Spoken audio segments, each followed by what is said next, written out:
Hello, welcome back to JD Science Prep. Today we are discussing theoretical yield as well as percentage yield.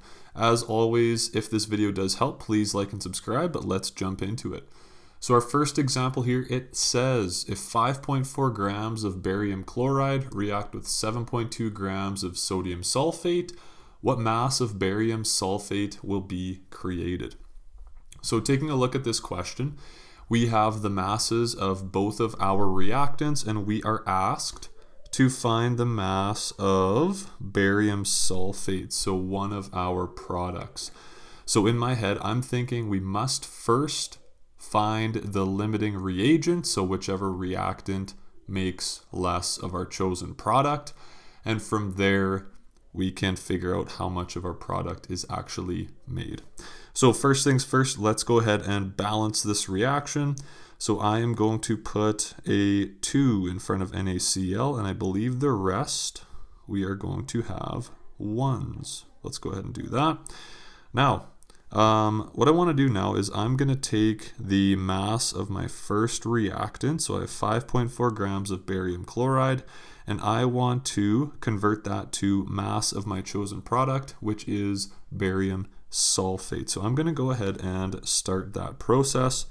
So our question gives us 5.4 grams of BaCl2, and I'll do a time sign line. On top, I have 1 mole of BaCl2, and that is over my molar mass, which I have written down already. If you do not know how to find molar mass yet, go check out my video on that. And now if I stop there, I'd be in moles of BaCl2, but I want to get to my chosen product, which is barium sulfate. So that's where I use my coefficients from my balanced equation. So for every 1 mole of BaSO4, I have 1 mole of BaCl2. And finally, I'm going to take it one more step. I'm going to convert this to grams of BaSO4. So I'll have the molar mass of BaSO4 on top. So we have 233.38 grams of BaSO4, and that is over 1 mole of BaSO4, and I'm going to put my equal sign. Okay, so on my calculator, I'm just going to type in 5.4 divided by 208.23, and we can skip this part right here because it's a 1/1 ratio. It's not going to change our answer. And finally, we're going to multiply by 233.38. And what we get with significant figures here, we get 6.1 grams of our chosen product, which is barium sulfate. So this right here is the maximum amount of barium sulfate that can be produced when looking at our barium chloride. Now we must take a look at how much of our chosen product sodium sulfate can make. So in our question, we are given 7.2 grams of sodium sulfate. So we have Na2SO4 with a time sign line. And we're going to follow the same process. So we have 1 mole of sodium sulfate on top and the molar mass of it on the bottom. So we have 142.04 grams of that Na2SO4. Now, looking at our coefficients here, we still have 1 mole of BaSO4 for every 1 mole of sodium sulfate. So that's an easy ratio to write down. We just have a 1/1 ratio, and I will fill in our units just to keep track of those. So I have 1 mole of barium sulfate on top and 1 mole of Na2SO4 on the bottom, and we are going to convert this to grams of BaSO4 as well.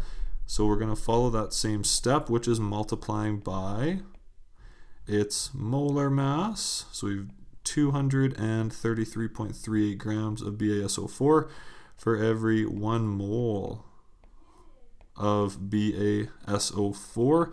We can go ahead and type this into our calculator.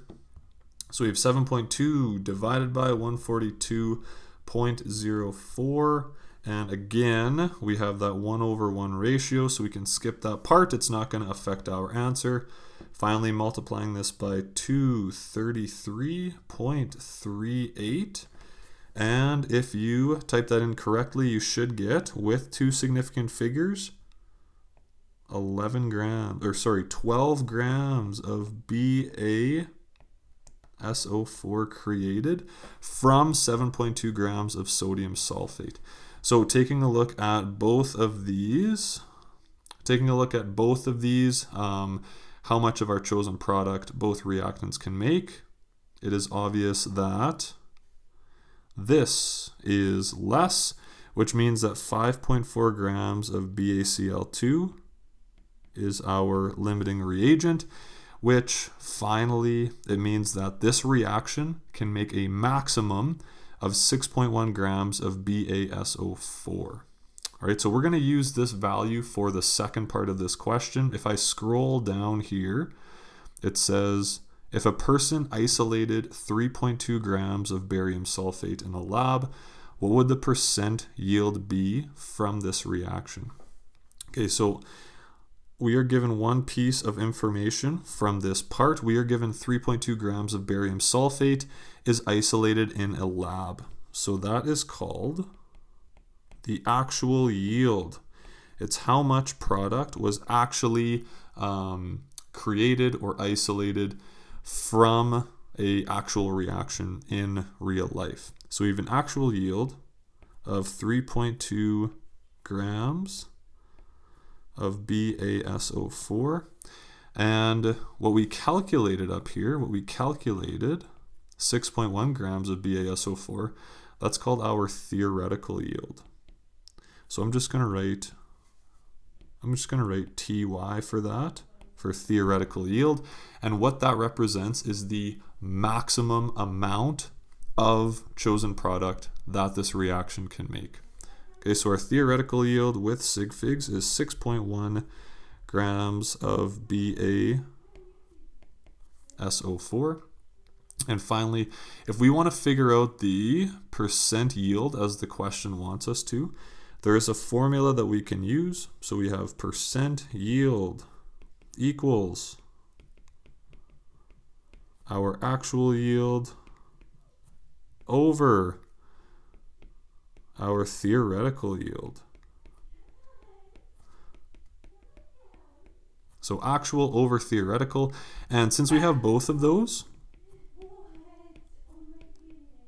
all we need to do is multiply it by 100%, and then we will get our percent yield. So we have percent yield equals actual, which is 3.2 grams of BaSO4,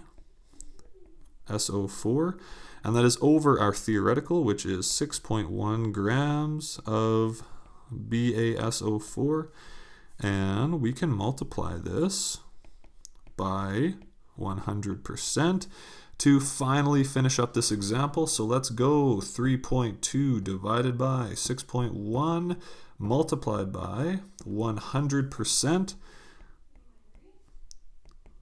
Finally, we can say our percent yield from this reaction with significant figures is 52%. All right, I hope this video has helped. As always, if it does, please like and subscribe. Thank you very much.